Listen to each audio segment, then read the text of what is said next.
నర్సాపూర్ మండల కేంద్రంలోని కేజీబీవీ పాఠశాలలో ఫుడ్ పాయిజన్ తో అస్వస్థకు గురైన విద్యార్థులను నిర్మల్ జిల్లా కేంద్రంలోని ఏరియా హాస్పిటల్లో పరామర్శించిన ఎమ్మెల్యే ఏలేటి మహేశ్వరరెడ్డి తక్షణమే దీనికి కారకులైన సంబంధిత అధికారులను సస్పెండ్ చేయాలని డీఈఓను ఆదేశించారు. ఈ కార్యక్రమంలో జిల్లా బీజేపీ నాయకులు తదితరులు పాల్గొన్నారు. దాదాపు 40 మంది విద్యార్థులు అవస్థకు గురై 40 మంది నిన్నటి నుంచి అస్వస్థతతో హాస్పిటల్లో జాయిన్ అవ్వడం జరిగింది.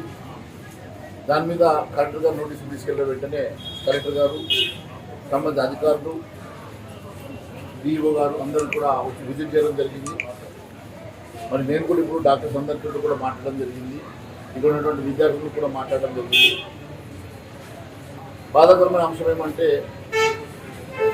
అక్కడ ఇచ్చేటువంటి ఫుడ్ మరి రాత్రికి పొద్దున పెట్టడము, కొన్నిసార్లు రెండో రోజు కూడా పెట్టడము, మరి ఫుడ్ పాయిజనింగ్ జరిగినట్టుగా తెలిసింది.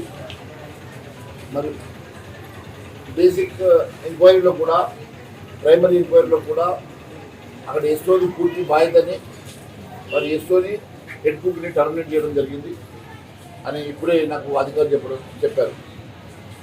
ఏదేమని చాలా బాధాకరం.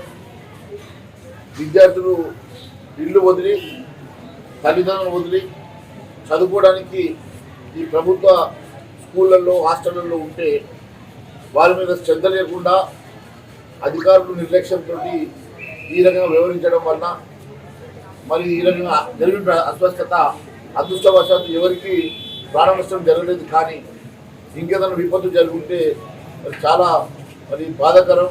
దానికి మరి ఖచ్చితంగా అధికారులు బాధ్యత వహించాల్సి వస్తుండే. ఇప్పటికి కూడా నేను ఎస్ఓ మీద వెంటనే సస్పెన్షన్ వేయటం, అదే మాదిరి హెడ్ కుక్ని కూడా టర్మినేట్ చేయాల్సిందిగా మరి ఇప్పుడే చెప్పడం జరిగింది. అధికారులు కూడా వెంటనే చర్యలు తీసుకోవడం జరుగుతున్నది.